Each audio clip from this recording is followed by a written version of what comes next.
Hello friends, my name is Brad Beard, owner and winemaker for Mercury Wine, located in downtown Geyserville, California, and welcome to Pairings with Brad, where I pair up some delicious nibbles and pair them up with some of my wines. Today we've got a couple of my sparklers, we've got my Viognier, and we see what pairings are the best, and it's a lot of fun. Today we're going to be focusing on appetizers, so we're going to be doing two relatively easy appetizers. The first one I've got already prepped here. This is going to be our bacon wrapped dates, a very easy recipe, only takes a couple of minutes to prepare and a couple of minutes in the oven. I've got a couple of hacks which I think make it work a lot better. First, I get large dates and cut them in half, pull the pit out, and I can stuff it easier that way. And then it's not quite such a large bite for people, so it's a little bit easier to maneuver. You don't have to cut them in half and stuff like that. And then my other hack is that I pre-cook the bacon just a little bit.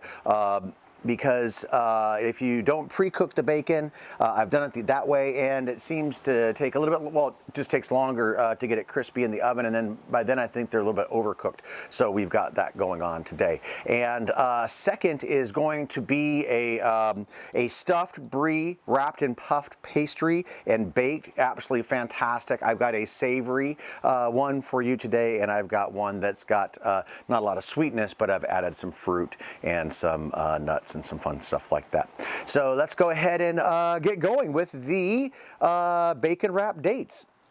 So another really important thing about the bacon wrapped dates is you want to get a thin cut. I typically like thick cut if I'm going to be eating the bacon or doing bacon and eggs and stuff like that. But you need the thin bacon so it'll wrap around the date easier. And if you don't, it'll be just way too much bacon in there. All right, so let's get started. Real simple, like I was saying. So I think you guys can see here, I've got a few of these guys already done. You can see that I've cooked my bacon a little bit. This was about 10 minutes on 350 in the oven, but it really depends on how thick your bacon is. Just watch it. So it's still pliable enough to where you can wrap the dates. Awesome. So, go ahead and show you the dates. Nice big juicy date here, absolutely fantastic, very sugary. These still have the seeds, and so I'm going to cut it in half, and then I'm going to find the side that has a seed, pop that out really quick. Not a big deal, it's not a very big seed, I think you can see it there. Just a little seed in there. And then I'm just going to work the little cavity. I'm going to kind of squish it apart a little bit. That way I can get a little bit more cheese in there. So I've got that one, and there we go. All right, step one. Step two, technically done. Bacon was first, now step two. And then I've made two different stuffings for the cheese. So I think you can see here, this is just a hyper-local, fantastic goat cheese that they've gone ahead and rolled in rosemary and thyme and a couple of other herbs.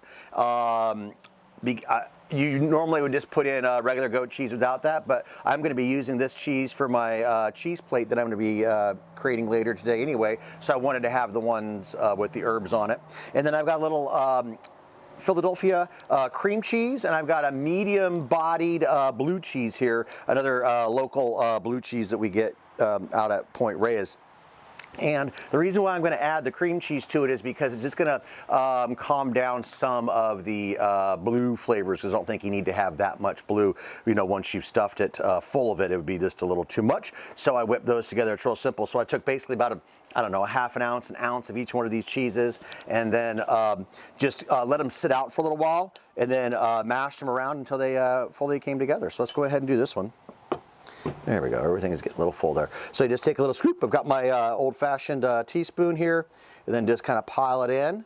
Again, don't need to go too much in there. There's going to be plenty of flavor anyway. There we go, very simple. Stuffed. And we'll move over to the goat cheese. And we'll stuff that one. Again, very simple. If you had these dates whole, like most people do, you'd be trying to stuff it down the little hole and get it in there, and I never really found a way to get that done nicely. All right, we get a little bit of bacon. So we'll just give that a little wrap. You want the ends to come around on the bottom, and so this is basically a half a slice of bacon.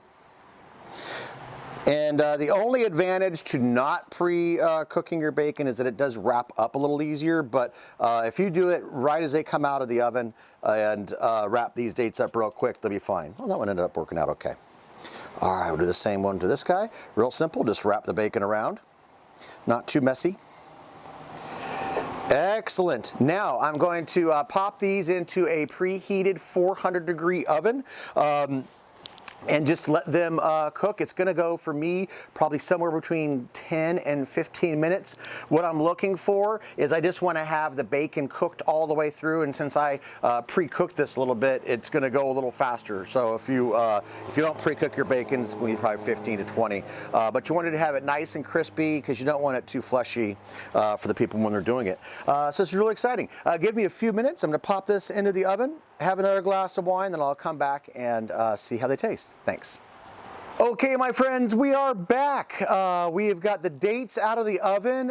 Went fantastically at 400 degrees. It was just right at 10 minutes for me, and I think you can see they're looking great. I've got my Viognier to pair them up with, and then I'm going to save some of these guys for later tonight when I go ahead and prepare a nice cheese platter, because we're going to be doing the stuffed brie. We'll be pairing it up with the champagnes as well, and I'll bet you it'll be pretty good with that too.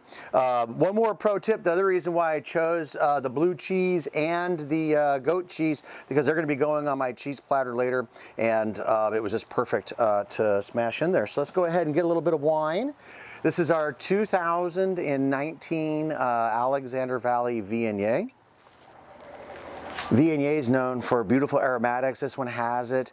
Nice bits of honey, jasmine, something in that nice floral range. But what's very important to me is that, you know, those don't end up being perfumey. So they're there, but they're not overwhelming. Okay, looking for the balance that I'm always looking for. Beautiful crisp apple and pear. This is a nice medium bodied wine, so there's a little bit of weight on the palate, not quite as bright or intense as a Sauvignon Blanc, but not as heavy as a Chardonnay. This does go into oak, but all neutral oak, and there's no buttery action there. Tastes great. Let's see how it goes with bacon and dates. All right, here we go. Super. I chose a nice high quality bacon. Absolutely fantastic. Now I'm getting the nice sweetness, the caramelization of the date, and just mild hints of blue. Oh, one other tip. I forgot which side the pan was, so I had no idea which one, which cheese was stuffed in these things, so you might want to remember that. Oh man, fantastic. This Viognier is bold enough to stand up to the sweetness and that smokiness of the bacon. Really rich, nice, and actually enhanced the blue cheese. This is fantastic. I really thought that the my 10-year anniversary sparkling Blanc de Noir was going to maybe be the best pairing, but this one's fantastic. Oh, absolutely delicious. All right, my friends, if this is the only video you're going to be watching, don't forget I do a happy hour live with Brad every Friday night at 5 o'clock Pacific time. So if you like my foods and you want to see me taste my foods again and hang out and have some fun at a happy hour and do some other pairings, come visit us there. That's on YouTube channel. And anyway, we're going to get that baked brie in the oven and have a great rest of our night. Okay, guys, see you in a minute. Bye.